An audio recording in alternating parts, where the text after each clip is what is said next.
Assalamualaikum warahmatullahi wabarakatuh. Pertama-tama marilah kita panjatkan puja dan puji syukur atas kehadirat Allah Subhanahu wa taala yang telah memberikan rahmat dan hidayahnya. Tak lupa salawat serta salam kita haturkan kepada junjungan Nabi besar kita, Nabi Muhammad SAW, yang kita tunggu-tunggu syafaatnya di yaumul akhir nanti. Yang terhormat Bapak Nur Hidayah Al-Amin, MESY, selaku dosen pengampu mata kuliah ilmu fikih. Sebelumnya perkenalkan, nama saya Deswari Ilmarisa Zahra dengan NIM 245211085. Di sini pada video kali ini saya akan menjelaskan tentang bagaimana sejarah pertumbuhan dan perkembangan ilmu fikih dan juga apa perbedaannya antara ilmu fikih dan usul fikih. Sebelum masuk ke pembahasan sejarah pertumbuhan dan perkembangan ilmu fikih, saya akan menjelaskan sedikit apa itu ilmu fikih. Dalam peristilahan syar'i, ilmu fikih dimaksud sebagai ilmu yang berbicara tentang hukum-hukum syar'i, amali, atau praktis yang penetapannya diupayakan melalui pemahaman yang mendalam terhadap dalil-dalilnya yang terperinci dalam nas Al-Quran dan hadis. Menurut Imam Al-Ghazali, mendefinisikan ilmu fikih adalah suatu ilmu yang membicarakan hukum-hukum syariah mengenai perbuatan mukallaf. Sedangkan menurut Ibnu Khaldun menyatakan bahwa ilmu fikih adalah ilmu yang menerangkan hukum-hukum Allah Subhanahu wa taala terhadap perbuatan para mukallaf. Sejak pertumbuhan dan perkembangan ilmu fikih dalam kurun waktu 12 tahun dibagi menjadi 4 fase, yaitu yang pertama ada fase pertumbuhan. Fase ini berlangsung selama waktu kenabian yang lamanya kurang lebih 23 tahun, dimulai sejak turunnya wahyu dan berakhirnya dengan wafatnya Nabi Muhammad SAW pada tahun 11 Hijriah. Era ini merupakan masa pertumbuhan dan pembentukan fikih Islam, suatu masa turunnya syariat Islam dalam pengertian yang sebenarnya. Turunnya syariat dalam arti proses munculnya hukum-hukum syariah hanya terjadi pada era kenabian ini, sebab syariat Islam itu turun dari Allah Subhanahu wa taala dan berakhir dengan turunnya wahyu setelah Nabi Muhammad SAW wafat. Nabi Muhammad SAW tidak mempunyai kekuasaan untuk membuat hukum-hukum syariat karena tugas seorang rasul hanya menyampaikan hukum-hukum syariah itu kepada umatnya. Sumber-sumber hukum Islam yang dijadikan rujukan adalah wahyu, baik wahyu yang dibacakan yaitu Al-Quran atau wahyu yang tidak dibacakan yaitu sunnah. Dalam fase ini Allah Subhanahu wa taala telah menurunkan ajaran-ajaran yang berkenaan dengan hukum amaliyah, baik untuk kepentingan perorangan, masyarakat maupun hukum-hukum yang menyangkut dengan pemerintah. Sesuai dengan pernyataan yang disampaikan Allah Subhanahu wa taala melalui firman-Nya pada surat Al-Maidah ayat 3 yang memiliki arti, pada hari ini telah aku sempurnakan untuk kamu agamamu dan telah aku cukupkan nikmatku dan telah aku ridhoi Islam sebagai bagimu. Sumber fikih pada periode masa ini adalah Al-Quran dan Sunnah saja. Sementara itu, ijtihad para sahabat belum dapat dianggap sebagai sumber. Apabila mereka beristihad mengenai sesuatu hukum, maka hasil ijtihad itu dikembalikan kepada Nabi Muhammad SAW dan dimintai pengesahan dari beliau. Dengan demikian, yang berkuasa menetapkan hukum pada fase ini adalah Nabi Muhammad SAW. Dengan mendapatkan bimbingan dari Allah Subhanahu wa taala, baik melalui wahyu Al-Quran maupun maknawi atau hadis qudsi, sesuai yang berhak menetapkan hukum syara' adalah Allah Subhanahu wa taala, sebagaimana yang terlihat pada definisi syariat. Yang kedua adalah fase pembinaan. Fase pembinaan berlangsung selama masa Khulafaur Rasyidin, bermula sejak wafatnya Nabi Muhammad pada tahun 11 Hijriah atau 632 Masehi dan berakhir ketika Muawiyah bin Abi Sufyan menjabat sebagai khalifah pada tahun 41 Hijriah atau 661 Masehi. Pada fase ini daerah Islam semakin bertambah luas, meliputi Mesir, Suriah, Iran dan lain-lainnya. Maka timbullah persoalan hukum baru yang belum pernah terjadi di masa Nabi Muhammad. Dikarenakan hukum muslimin yang berdomisili di daerah tersebut telah memiliki tata cara dan adat istiadatnya sendiri yang secara eksplisit tidak terdapat dalam nas sumber hukum syara'. Oleh karena itu, para ulama merasa berkewajiban untuk memberi penjelasan atau penafsiran nas Al-Quran dan Sunnah dengan beristihad. Dengan demikian, fikih telah memiliki dua sumber utama, yaitu Al-Quran dan Sunnah, serta satu sumber pelengkap, yaitu ijtihad. Karena ijtihad dan beberapa faktor lain, para mujtahid telah terbagi menjadi dua aliran, yaitu yang pertama aliran ahlul hadis yang dalam melakukan ijtihad sangat terikat dengan bunyi kata nas. Aliran ini berkembang di Hijaz. Setelah itu yang kedua aliran ahlul ra'yi yang banyak mempergunakan pikiran dalam berijtihad. Aliran ini berkembang pesat di Irak. Yang ketiga adalah fase perkembangan. Fase perkembangan ini berlangsung selama masa pemerintahan Bani Umayyah dan Abbasiyah yang dimulai pada tahun 41 Hijriah atau 661 Masehi sampai dengan 656 Hijriah atau 1528 Masehi. Pada fase ini, ilmu fikih telah mengalami kemajuan yang sangat pesat.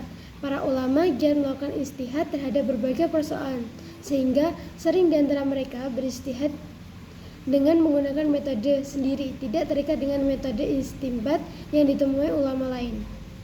Selain berijtihad, para ulama juga cukup giat melakukan pembukaan ilmu fikih dan usul fikih. Faktor yang mendukung perkembangan ilmu fikih adalah yang pertama, besarnya perhatian para khalifah terhadap ilmu fikih. Yang kedua, adanya kebebasan dalam memberikan pendapat. Yang ketiga, semakin banyaknya persoalan yang timbul. Keempat, adanya referensi sumber hukum karena Al-Quran sebagian besar hadis, fatwa sahabat, dan fatwa tabi'in dibukukan. Dan yang kelima adalah berkembangnya berbagai ilmu pengetahuan ke dalam bahasa Arab. Pada fase perkembangan ini, para fuqaha terus-menerus mengembangkannya sehingga ilmu hukum syar'i ini menjadi 18 mazhab. Secara umum, masing-masing mazhab ini memiliki ciri khas tersendiri. Hal ini disebabkan para pembinanya berbeda pendapat dalam metode penggalian hukum. Akan tetapi, perbedaan hanya terbatas pada masalah furu' dan keduniaan saja, bukan pada masalah prinsip atau pokok syariat. Mereka sependapat bahwa sumber dan dasar syariat adalah Al-Quran dan Sunnah. Pada fase perkembangan, bahasa ilmu fikih tidak hanya terbatas pada peristiwa yang sudah terjadi atau sedang terjadi, tetapi juga mencakup persoalan-persoalan yang belum atau diandaikan akan terjadi. Sementara itu, dengan Ar-Risalah, Imam Syafi'i mengembangkan usul fikih sehingga menjadi satu disiplin ilmu. Yang keempat adalah fase pendalaman dan kemunduran. Fase ini dikenal juga dengan periode taklid, jumud, penutupan pintu ijtihad, abad pertengahan, dan lain-lain.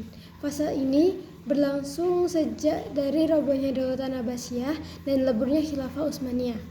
Faktual sejarah mencatat bahwa Daulatan Abbasiyah roboh pada tahun 656 Hijriah, yaitu jatuhnya kota Baghdad ke tangan tentara Mongolia di bawah pimpinan Hulagu. Setelah itu, dunia Islam hidup dalam keadaan terpecah belah dan saling memperebutkan kekuasaan, sehingga dalam bidang politik dapat dianggap sebagai kemunduran. Kemudian pada tahun 922 Hijriah, Khilafah Utsmaniyah dapat mempersatukan sebagian dari dunia Islam.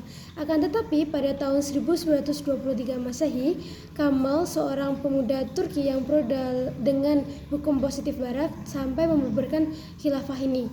Sejak abad ke-17 Masehi, tepatnya mulai tahun 1683 Masehi, penjajah barat terus-menerus mengadakan ekspansi koloninya ke negara-negara timur Islami, sehingga sebelum Perang Dunia I, seluruh dunia Islami telah berada di bawah kekuasaan penjajah barat Masehi.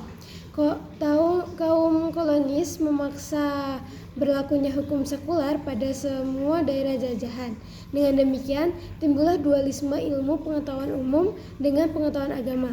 Adanya sekolah umum dan sekolah agama, adanya pengadilan negeri dan mahkamah syariah adalah bukti nyata terhadap ekspansi pengetahuan dan hukum barat.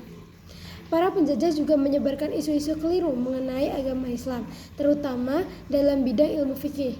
Meskipun beberapa orang menyebut fase ini adalah periode jumud atau beku, tetapi para fuqaha tetap meneliti dan mengklasifikasikan permasalahan fikih, memperdebatkannya di dalam forum-forum ilmiah, mengadakan banyak diskusi sehingga jelas mana di antara yang dapat disepakati dan diperselisihkan. Kemudian mereka bukukan di dalam kitab-kitab yang bermutu seperti Bidayatul Mujtahid karya Ibnu Rusyd dan karya-karya lainnya yang merupakan embrio bagi kelahiran ilmu fikih muqarran pada fase berikutnya. Kitab tersebut ada yang berbentuk matan, syara', hisyayah, dan sebagainya. Setelah itu, pembahasan yang kedua adalah perbedaan antara usul fikih dan ilmu fikih. Sebelumnya, saya akan menjelaskan sedikit tentang apa itu usul fikih dan pengertian usul fikih. Dapat dilihat dari dua sisi. Pertama, sebagai serangkaian dari dua kata, yaitu usul dan fikih. Kata usul secara etimologi mempunyai arti berakal, pokok, semula, dasar, ataupun kaidah. Sedangkan pengertian kata fikih secara etimologi artinya mengerti dan memahami, pemahaman yang mendalam tentang tujuan dan perbuatan. Kedua, sebagai satu bidang ilmu dari ilmu syariat, para ulama mengemukakan definisi sebagai berikut. Menurut Abdul Wahab Khalaf, usul fikih ialah ilmu tentang kaidah-kaidah dan pembahasan yang merupakan cara untuk menemukan hukum-hukum syara yang praktis dari dalil-dalil yang terperinci. Setelah itu, menurut Imam Al-Syaukani mendefinisikan usul fikih sebagai ilmu untuk mengetahui kaidah-kaidah yang dengan kaidah tersebut dapat digunakan untuk mengeluarkan hukum syara' yang berupa hukum furu' atau cabang dari dalil-dalil yang terperinci. Perbedaan antara ilmu fikih dan usul fikih terdapat pada objek kajian dan juga tujuannya. Objek pembahasan dalam ilmu fikih adalah perbuatan mukallaf dilihat dari sudut hukum syara'.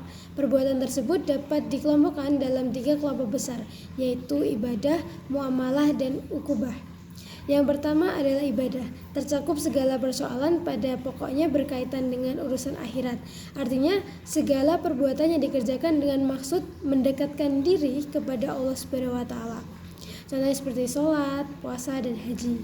Yang kedua, muamalah, mencakup hal-hal yang berhubungan dengan harta, seperti jual beli, sewa menyewa, pinjam meminjam, amanah, dan harta peninggalan. Pada bagian ini juga dimasukkan persoalan munakahat. Yang ketiga ada ukubah, mencakup segala persoalan yang mencakup tindak pidana seperti pembunuhan, pencurian, perampokan, dan juga pemberontakan. Bagian ini juga membicarakan hukuman seperti qisas, hudud, diyat, dan ta'zir.